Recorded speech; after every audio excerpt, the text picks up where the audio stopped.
Alright folks, with the Walking Dead universe recently expanding on what a walker is capable of through the introduction of variants, today I wanted to go back and explore the history of walker research and discuss how humans have tried to understand, study, and even manipulate these walking corpses over the years. From the first instances of observing how a walker reacts to its environment, to full-on research teams dedicated to either decaying or supercharging the dead, walker research has far exceeded the basic desire to simply understand what the dead are. So if you end up enjoying this video, I'd greatly appreciate it if you dropped a like and subscribed on your way out for more content like this regularly.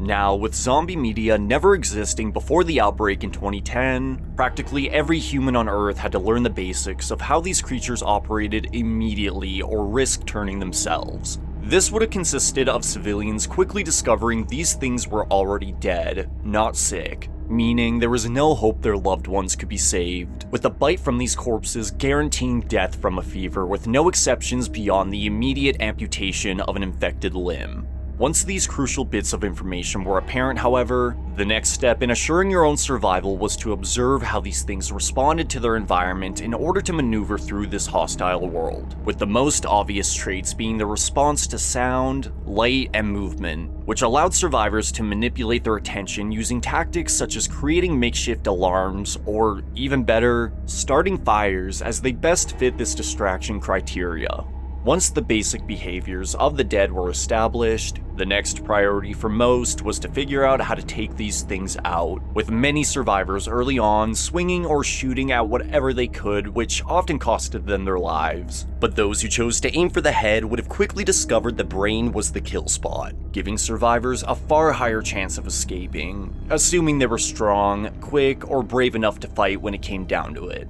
The initial outbreak was extremely basic when it came to walker research. For most, learning of what the dead actually were was a matter of survival rather than curiosity. But as the weeks continued to pass by, with the state of the world fully descending into an apocalyptic scenario, some survivors began taking a more experimental approach to overcoming walkers, with the most popular example being the use of guts as camouflage, which allowed survivors to move amongst the dead, given they stayed calm and collected. This idea stemmed from the question of why the dead don't attack each other, with the answer simply being they smell like death while the living don't, which also meant exposed wounds from the living would make walkers act far more aggressively in pursuit of food. This didn't mean the dead just simply ignored each other, however. They're still drawn to movement and sound. They just don't want to attack one another, making the formation of wandering herds extremely common across the wasteland as these creatures mindlessly followed whatever was determined to be the leader, which later allowed communities to track these herds by name, sort of like a hurricane, which was essential for diverting threats.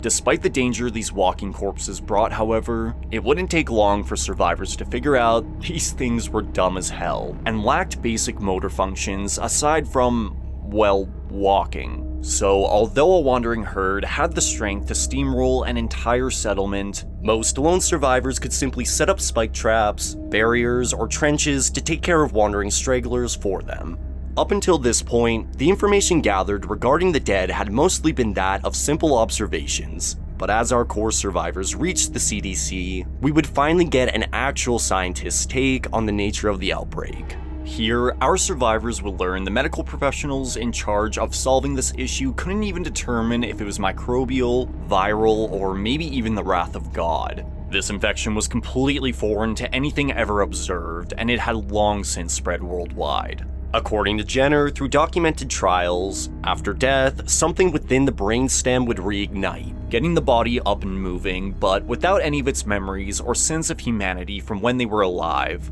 essentially making an emotionless, thoughtless husk with no desire for anything beyond eating. But even then, survivors such as Michonne early on had figured out taking away a walker's ability to eat or scratch by removing the arms and teeth made them completely docile, creating the first ever set of walker pets that protected her with their scent in the same way as the camouflage trick. Though, potentially the most impactful discovery regarding the dead at this time was the revelation everyone turns upon death regardless of a bite. meaning every single human on Earth had already been infected long before the initial outbreak, which greatly changed the dynamic of how survivors defended their communities from within, as something as common as a heart attack could now mean extinction for your entire settlement. For some, the randomness of how long it takes for people to reanimate was a risk in itself, as reaction time was key to defending from these internal threats. So in the case of Troy and the Brokejaw Ranch militia in Fear Season 3, some communities would perform horrendous acts on innocent captured survivors in the name of science in order to determine the variations in reanimation time depending on the person's race, gender, weight, etc. But in reality, these stats didn't really have any impact on the future, as these experiments were only really meant to satisfy Troy's sadistic tendencies.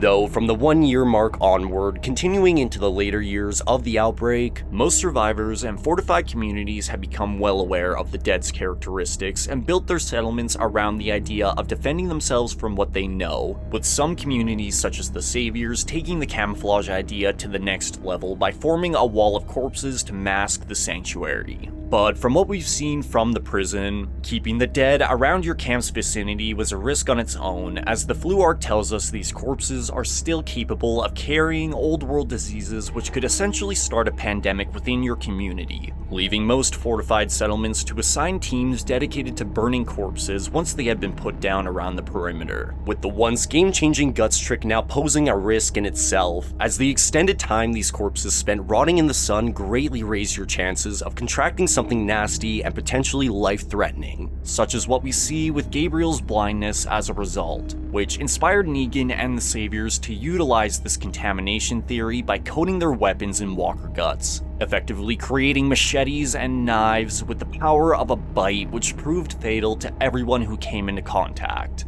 Though while some communities used their understanding of the dead to gain an advantage in war, others living in relatively stable conditions turned their focus towards studying what remained after reanimation through psychological experiments. Best seen in Woodbury with Milton's trials on Mr. Coleman in trying to determine whether repeated patterns from life could still be recognized after death, with the answer, given his limited resources, being no, they couldn't, at least not from what he was able to observe in his environment. But this didn't mean walkers wouldn't find their purpose in this world as time continued on, which brings us to probably the most interesting section of this topic, walker research in the stabilized era. Roughly 10 years into the timeline, most communities had long adapted to the new world and were simply trying to rebuild a peaceful way of life, made even easier following the introduction of the fortified super colonies which resembled old world cities with jaw-dropping population sizes. This is where we transition from a time of researching the dead for current problems to researching the dead for future solutions.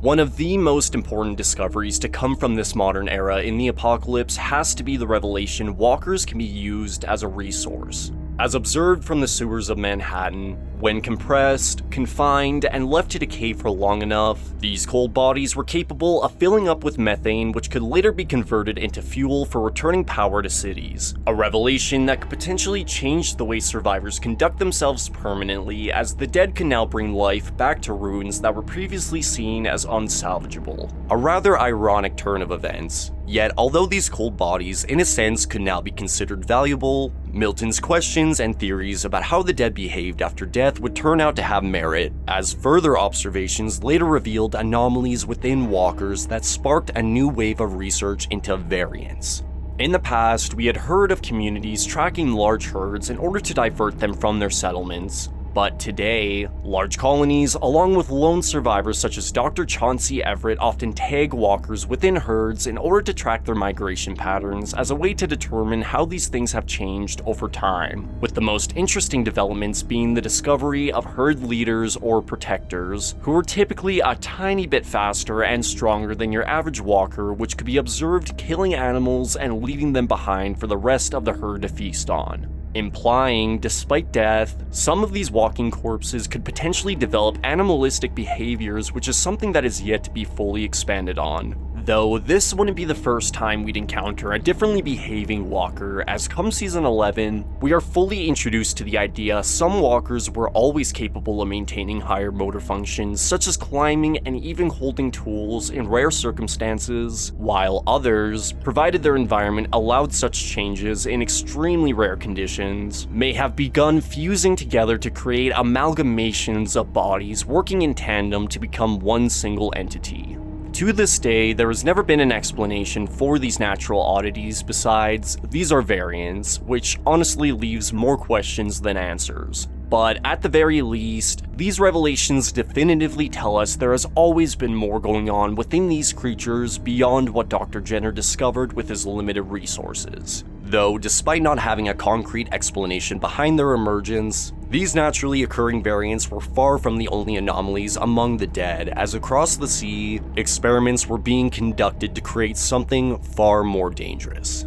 You see, when the outbreak first hit France, various teams of scientists had been experimenting with cardiac plaques in order to negate the reanimation process. But as we see during the post-credit scene at the end of World Beyond, these experiments instead led to the rise of extremely fast and strong walkers, along with acidic-blooded walkers that still roam the country to this day. The nature of these natural runners is still a complete mystery, but what we do know is that scientists from these teams, imprisoned by France's newest regime known as Pavor, later continued these experiments in efforts to develop walker superweapons, which only proved successful over a decade post-outbreak. After being injected with a mysterious black substance which I suspect in some way originates from the cardiac plaques, a walker will unnaturally contort before breaking out in a complete rage, much more akin to a zombie from the 28 Years franchise. This causes the walker to attack the living and even other walkers with intense strength. However, these mutated creatures are only capable of handling this supercharged effect for so long, giving the hybrids a natural expiration time to prevent these things from overtaking the country.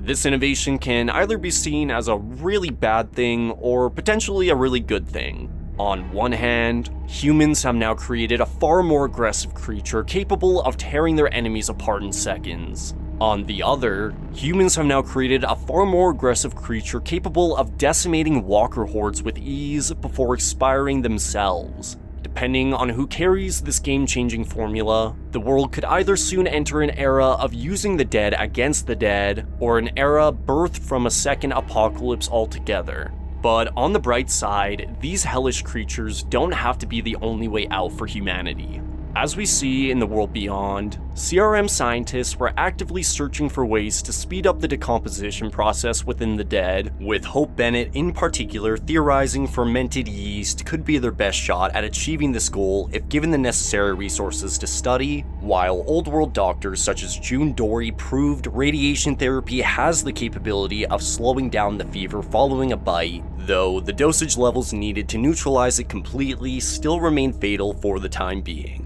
According to Major General Beale of the CRM, projections showed humanity only had 14 years remaining before the dead completely overwhelmed the living through sheer numbers and ever-changing diseases. So if these sinister predictions by the Civic Republic have any merit behind them, these innovations in walker research could potentially mean the difference between humanity's prosperity or extinction. Either way, it's clear we've only touched the surface on what a walker is truly capable of.